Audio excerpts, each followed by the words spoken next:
আপনারাও এইভাবে বানিয়ে নিতে পারেন চিকেন কোপ্তা কারি। খুব সহজ পদ্ধতিতে আমি বানিয়েছি রেসিপিটা। গরম গরম ভাতে দারুণ জমে যাবে। ছোট থেকে বড় সবাই খুব আনন্দ সহযোগে খাবে। একবার বাড়িতে বানিয়ে ফেলুন এই কোপ্তা কারি রেসিপিটা।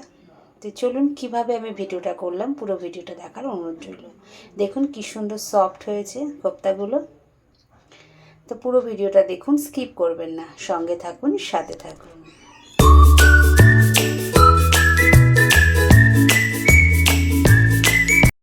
নমস্কার, স্বপ্নাবি চ্যানেলে সবাইকে স্বাগত। আজকে আমি বানাচ্ছি, দেখো কি, এই যে চিকেনের আমি আজকে কোপ্তা বানাবো। চলো কিভাবে রেসিপিটা করছি পুরো ভিডিওটা তোমাদের সামনে শেয়ার করছি, পুরো ভিডিওটা দেখার অনুরোধ রইল। বাড়িতে কিছু বোনলেস চিকেন ছিল, তো কী করবো, চিকেনগুলোকে মিক্সার গ্রাইন্ডারে বেটে নিয়েছিলাম। আপনাদের কাছে যদি মাংসের কিমা থাকে সেটা দিয়েও আপনারা করতে পারেন, কিন্তু আমার কাছে ছিল না, তার জন্য আমাকে বাটতে হয়েছিল। এবার এই চিকেনটা যে বেটেছিলাম তার মধ্যে দিয়ে দিয়েছিলাম কুচনো পেঁয়াজ, বেশ বড় সাইজের 1.5 খানা। তার মধ্যে দিয়েছিলাম রসুন বাটা, আদা লঙ্কা বাটা, দিয়েছিলাম কিছুটা কুচনো কাঁচা লঙ্কা, দিয়েছিলাম সামান্য ধনে গুঁড়ো, দিয়েছিলাম জিরের গুঁড়ো, দিয়েছিলাম সামান্য লঙ্কার গুঁড়ো, নুন, একটু কর্নফ্লাওয়ার, হলুদ গুঁড়ো। যদি আপনাদের কাছে গরম মশলা গুঁড়ো থাকে সেটাও দিতে পারেন, যদি গোলমরিচ গুঁড়োও দিতে পারেন। আমি দেইনি। টক দইও জল ছেঁকে দিতে পারেন, কিন্তু আমি সেগুলো দেইনি। আমি খুব সহজ পদ্ধতিতে করেছিলাম চিকেনের এই কোপ্তাটা, একদম সাদামাটা পদ্ধতিতে। তো আর দিয়েছিলাম তার মধ্যে একটা ডিম দিয়ে। এবার পুরো চিকেনটাকে আমি মেখে নেব। যেহেতু আমি মিক্সার গ্রাইন্ডারে বেটেছিলাম, তাই জন্য আমার চিকেনটা একটু কি বলবো, একটু জল জল মতো ছিল। তার জন্য এর মধ্যে দিয়ে দিয়েছিলাম আর একটু কর্নফ্লাওয়ার। কিন্তু চিকেন কিমা নিলে এই জিনিসটা হবে না, তখন জলটা ভালো করে ধুয়ে, চিকেনটাকে ধুয়ে জলটা ছেঁকে নিলে বেশ সেটা শুধু টাইট টাইট হবে, তখন আপনারা বল আকারে গড়েও ভাজতে পারবেন। কিন্তু যেহেতু আমার একটুখানি পাতলা পাতলা ছিল বলে আমি এটাকে বড়া আকারে করে তৈরি করেছিলাম। এবার এটাকে আপনারা বড়া বলুন, কোপ্তা বলুন, সেটা আপনাদের কাছে। যেমন আমরা কলার কোপ্তা করি, বিভিন্ন রকম কোপ্তা করি, কুমড়োর কোপ্তা করি, সেইভাবে এটাকে আমি করেছিলাম খুব সাদা মাটা পদ্ধতিতে। তারপর বসিয়ে নিয়েছিলাম একটা কড়াই, তার মধ্যে দিয়ে দিলাম সাদা তেল। এবার এই চিকেনের যে ব্যাটারটা তৈরি করা ছিল, যে ওটাকে আমি এবার বড়া আকারে ভেজে নেব। গ্যাসটাকে লো টু মিডিয়ামে রেখে আমি বড়াগুলো ভেজেছিলাম এপিট ওপিট করে। লো টু মিডিয়ামে রাখার কারণ হচ্ছে হাইতে দিলে ওপরে ভাজা হবে, ভেতরটা কাঁচা থাকবে। তাই লো টু মিডিয়ামে রাখলে ভেতর থেকেও সুন্দরভাবে ভাজাটা হয়ে যাবে।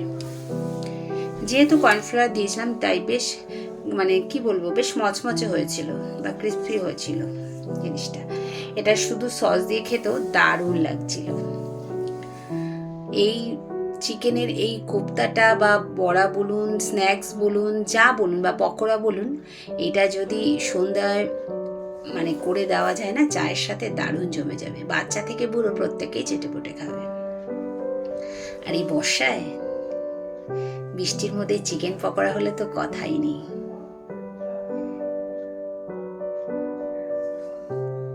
যারা চিকেন খেতে পছন্দ করেন না কিন্তু চিকেন খান, তাদের যদি কোপ্তাটা করে দেওয়া হয় না, তারা বুঝতেও পারবে না তারা কি খেলেন। আর গরম ভাতে এই চিকেনের এই কোপ্তাটা দারুণ জমে যাবে। এক থালা ভাত সবাই চেটেপুটে খাবে, বাচ্চা থেকে বড়। দারুণ হয়েছিল রেসিপিটা। তা আমার কিছুটা খাওয়া হয়েছিল পকোড়া হিসেবে, আর বাদ বাকিটা আমি করেছিলাম কোপ্তা, একটু গ্রেভি করে নিয়েছিলাম। তো দেখুন, এইভাবে গল্প করতে করতে আমি চিকেন পকোড়াগুলোকে ভেজে নিলাম। একে একে সব চিকেন পকোড়াগুলোকে এইভাবে আমি ভেজে নেব।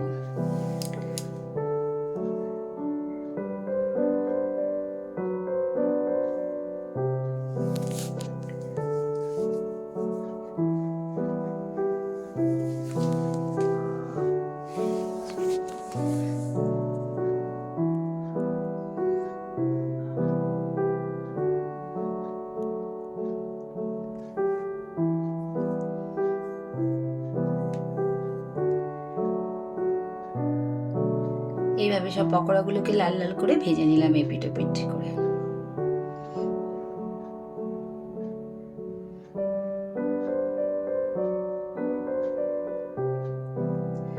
তারপরে আবার বসিয়ে দিয়েছিলাম কড়াই, এর মধ্যে দিয়ে দিয়েছিলাম এবার সর্ষের তেল, কারণ সর্ষের তেলে আমি গ্রেভিটা তৈরি করব।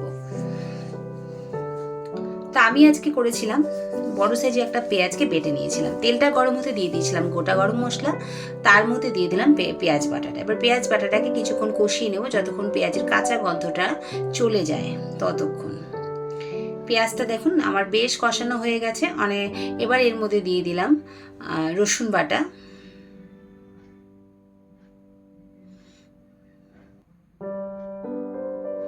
তারপরে যে আদা আর কাঁচা লঙ্কাটা বেটে রেখেছিলাম সেটাও দিয়ে দেবো।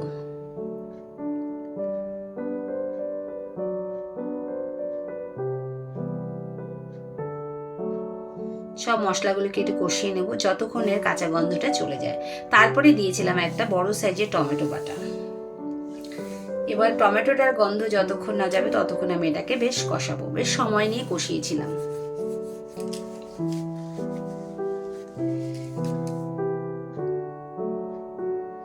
দিয়ে দিলাম সামান্য জিরে গুঁড়ো, দিয়েছিলাম ধনে গুঁড়ো, সবকিছু দিয়ে আরো কিছুক্ষণ কষাবো। যেহেতু মানে গুঁড়ো দিয়েছিলাম, গুঁড়ো মশলা একটু পোড়া লেগে যাচ্ছিল বলে সামান্য একটু জল দিয়ে কষিয়েছিলাম, বাটি ধোয়া জল আর কি।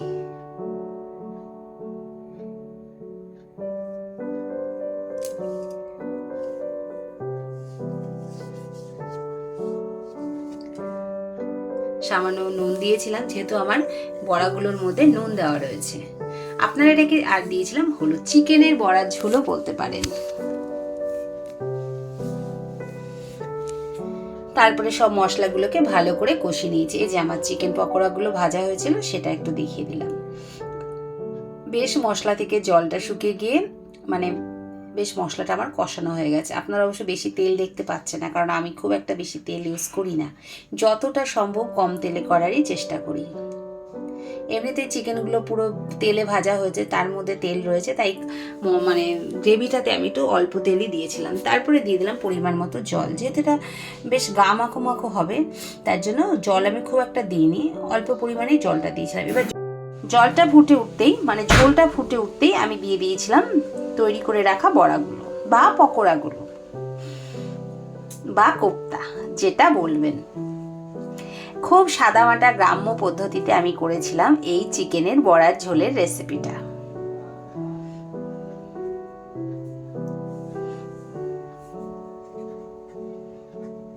কি রেসিপিটা একটু অন্যরকম লাগলো না? খুব সাদামাটা পদ্ধতিতে তৈরি। একবার বাড়িতে বানিয়ে ফেলুন না এই রেসিপিটা, দেখবেন সবাই চেটে পুটে খাবে। কথা দিচ্ছি, ছোট থেকে বড় প্রত্যেকেই। আমার গ্রেভিটা বেশ ফুটে উঠেছে, এবার আমার একটু নুনের মানে প্রয়োজন ছিল, তাই সামান্য পরিমাণে নুন দিয়ে দিলাম। আপনারা এর মধ্যে মানে যদি মনে করেন একটু মিষ্টিও দিতে পারেন, কিন্তু আমি দিইনি।